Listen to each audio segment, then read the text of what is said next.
Poutine a dit « Celui qui sera leader en intelligence artificielle sera le maître du monde ». Vous voyez bien que nous sommes sous domination complète des géants du numérique américain. Il faut qu'on se réveille. Notre stratégie a échoué.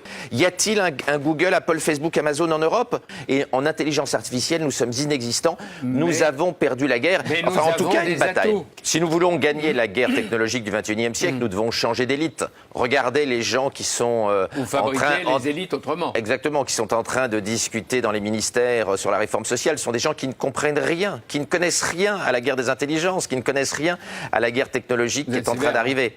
Mais c'est une réalité. Ce sont des gens qui sont des apparatchiks, qui n'ont jamais bossé, excusez-moi de le dire, et qui n'ont jamais vu la technologie de près. Nos élites ne sont pas prêts à mener le combat. En Chine, aujourd'hui, au gouvernement, il n'y a que des ingénieurs et des entrepreneurs, quoi qu'on pense du régime chinois. Nous avons des apparatchiks, des gens qui font de la politique depuis qu'ils sont au berceau. Il faut remettre des ingénieurs au pouvoir, comme il y en avait sous De Gaulle, comme il y en avait sous Giscard. Mais qu'est-ce qu'on peut faire?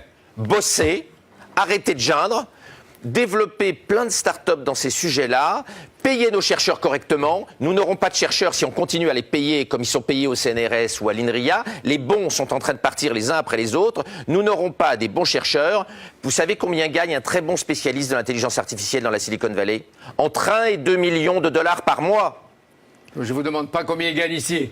Vous savez combien on gagne au CNRS, à l'INRIA? Ouais. Rien. Et en même temps, ils sont assez courageux. Oui, mais ils vont patriotes pour rester ici, pas partir. J'en connais. Eh ben, ils vont pas le rester longtemps. Vous verrez que la plupart des bons, hélas, vont partir. Si on veut des bons chercheurs, il faut les payer.